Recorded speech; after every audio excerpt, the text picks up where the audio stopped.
大きなお寿司を頼んだから。一流企業への内定が決まった息子。ご祝儀目当てに呼んだが、義母は生魚は無理。そう、祝儀だけをもらい、すぐに帰ってもらう目算だった。夫と息子が私を非難し続ける中、義母がぽつりとつぶやいた。孫も独立するし、遠慮いらないね。その後、私は地獄に落ちることに。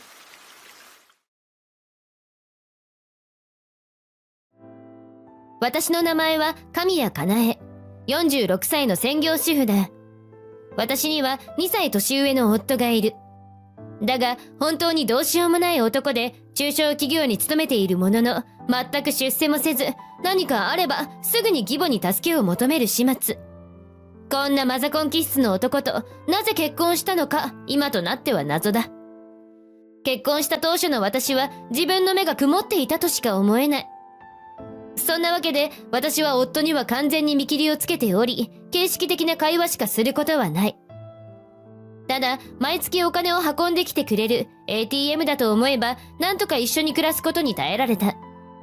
だけど、もし夫と二人暮らしだったとしたら、とっくの昔に限界に達していただろう。今も夫と一緒に暮らせているのは、私が愛してやまない息子のおかげだと断言できる。そんな生きがいの息子は一流大学に通っており、しかも成績は超優秀。そんな息子の素晴らしさを知ってほしくて、私は近所の人たちに対して息子のことを自慢しまくった。明らかに相手が引いている場合でも、なんで息子の素晴らしさを聞いて引くわけと余計自慢に力が入ってしまう。私があまりにも自慢をしすぎるせいで、近所中にそのことが広まってしまい、そのせいで息子の耳にも届いたようだ。なあ母さん、俺のことを至るところで吹聴しまくるのはやめてくれよ。俺は自分のことを別にそんなに優秀だなんて思ってない。どう考えたって母さんの言い方は過剰だよ。もう恥ずかしいからやめてくれ。息子は本当に嫌そうな顔をしていたので、その時は分かったわよと答えておいた。だけど、息子の素晴らしさを口に出さないなんて、私にとっては無理な話だった。それが余計に息子に悪印象を与えてしまったらしい。なんと、息子が私と話すのを避けるようになってしまったのだ。正直、避けられるようになった当初は、かなりきついことだった。最愛の息子に無視されるなんて。だが、私の息子に対する愛はいつかは伝わるはずだと思って、息子の私に対する態度はいずれ改善すると私は思っていた。ただ、私には気に食わないことがあった。息子は私を避けるくせに、夫と義母とはとても仲良くしていたのだ。義父はもう10年以上前に亡くなっていたのだが、息子は高校生ぐらいの頃から義母の家を時々訪ねるようになる。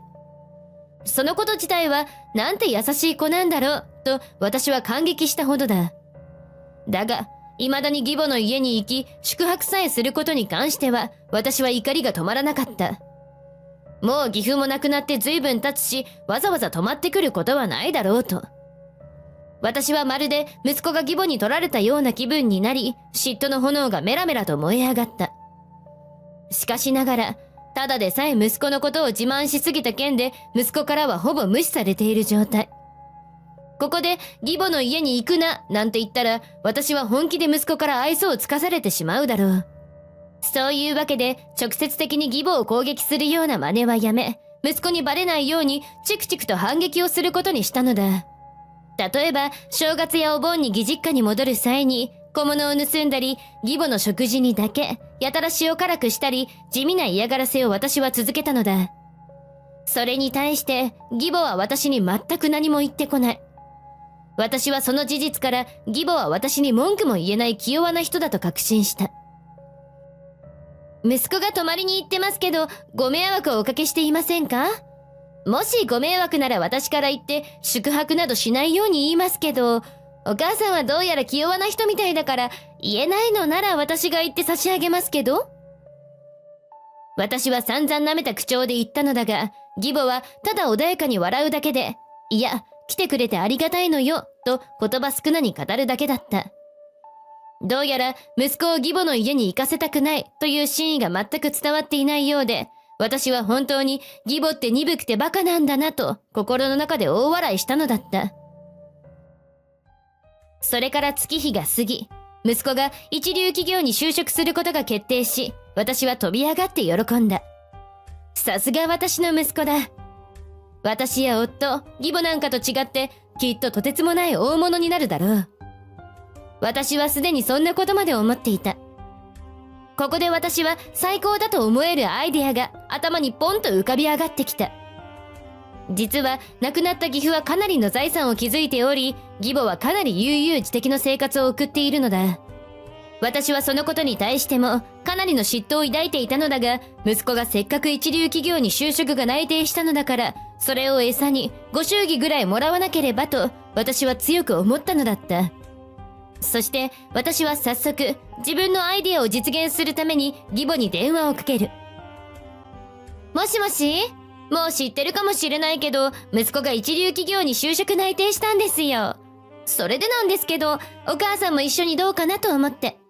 息子もお母さんに祝ってもらいたいと思うし、ぜひ来ていただけませんか？食事会を開くので一緒に美味しいものでも食べましょうよ。私はできるだけトゲが出ないように穏やかに言った。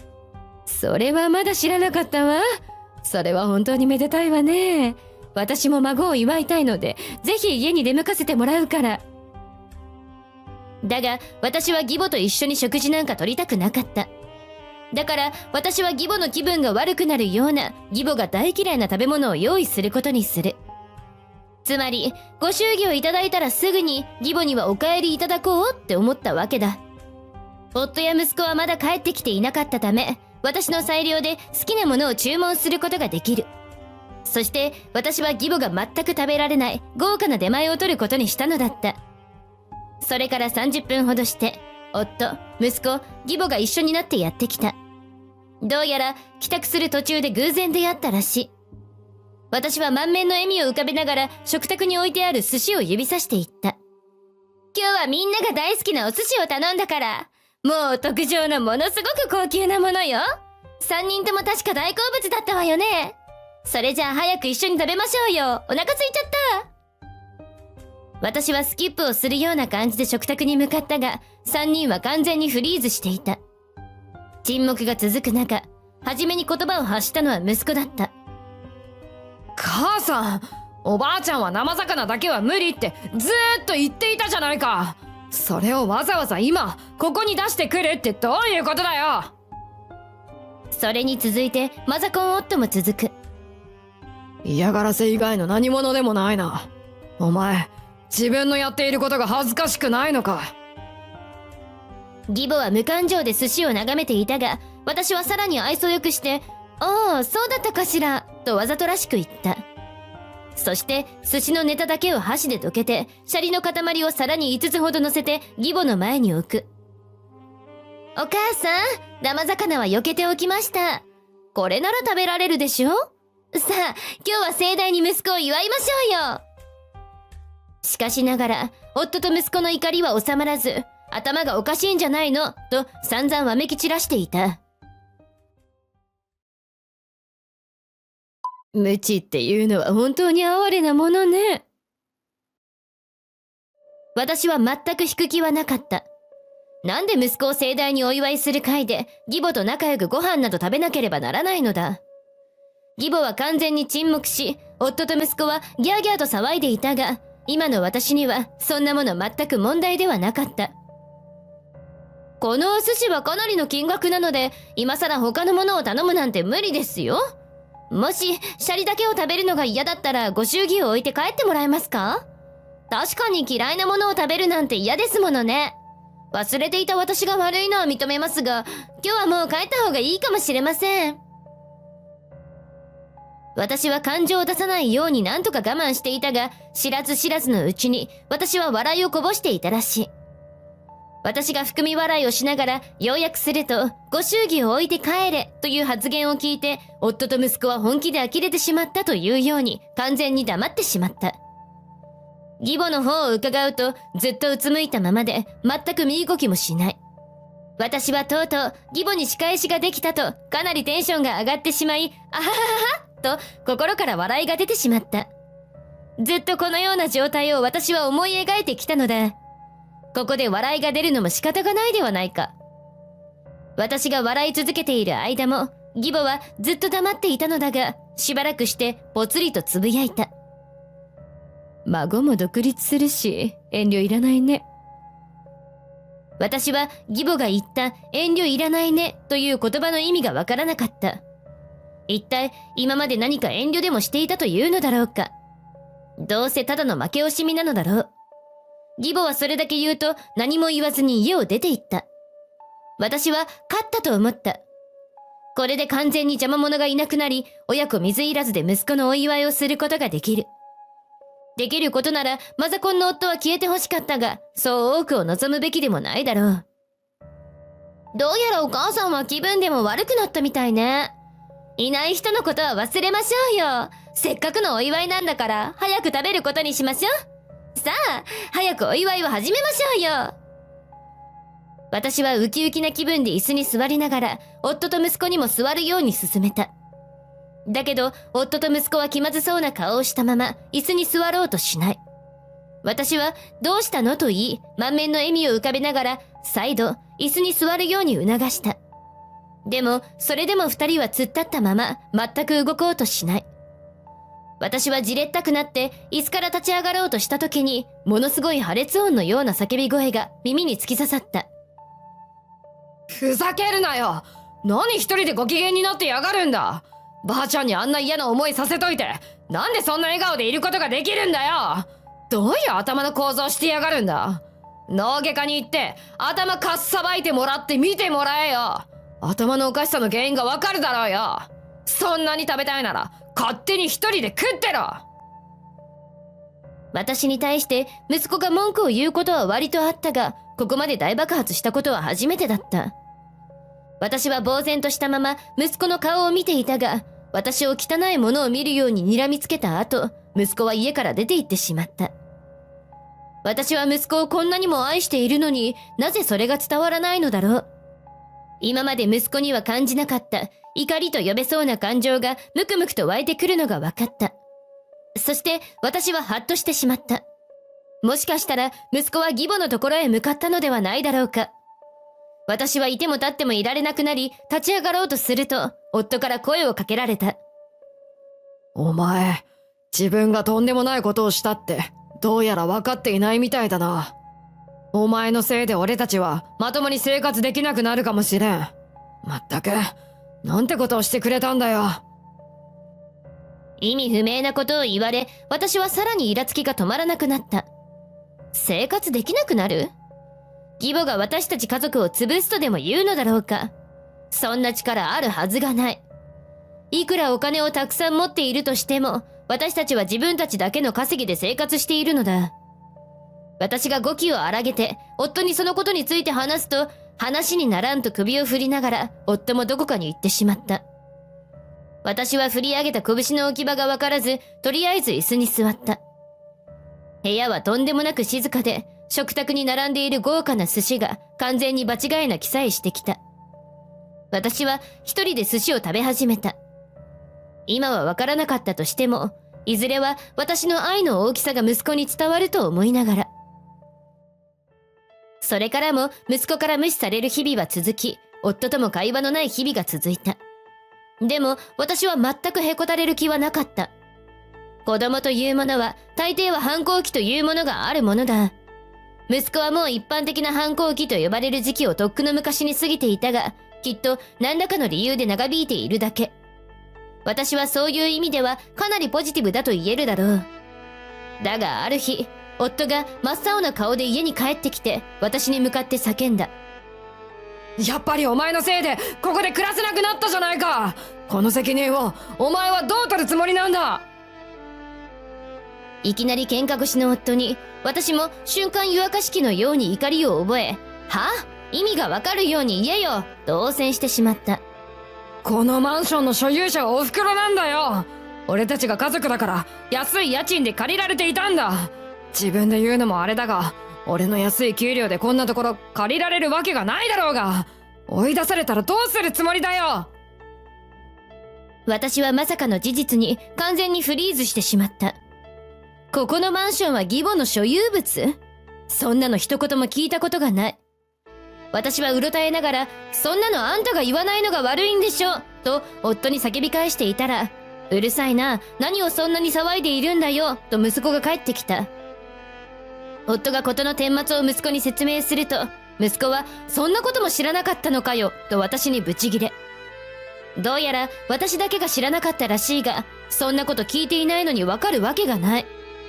私は夫になんで言わなかったと噛みつこうとしたが、何よりもまず義母に電話しなければと思いスマホを取り出した。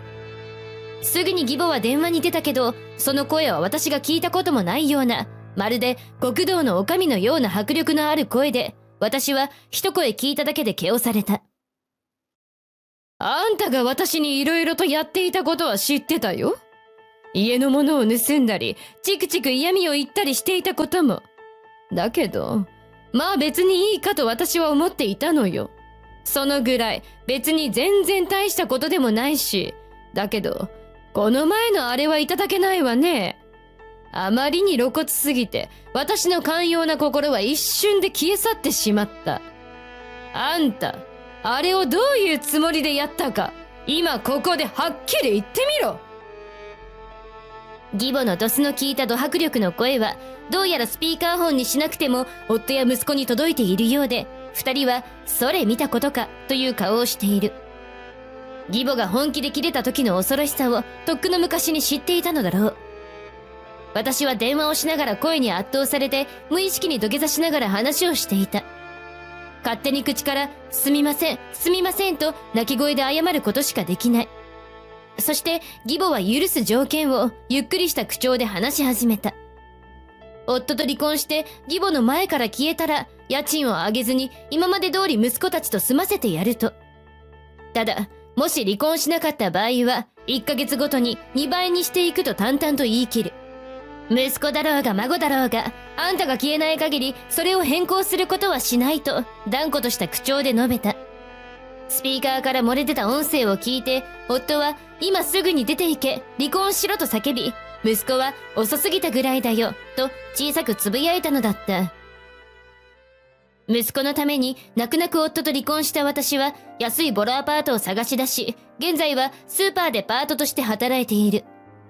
数十年ぶりの労働だったわけだが、勝手がまるでわからず、息子より若いバイトリーダーに怒鳴られ続ける日々。本当に使えないよなあのおばさん、などと陰口を叩かれながら惨めに暮らしている。息子のためを思って離婚したのに、息子からの連絡は全くなく、いつの間にか着信拒否されていた。私はかつて住んでいたマンションに直接出向いたが、何度インターホンを鳴らしても入れてもらえず、しまいには何の連絡もなく引っ越していた。そして義母の家も売られている状態だと知った。3人は私だけを置いて、全員で知らない場所に消えてしまったのだ。私は孤独に打ちのめされながら、バイトリーダーにも怒られ続け、今もスーパーのレジ打ちをしながら、ふぬけたように生きている。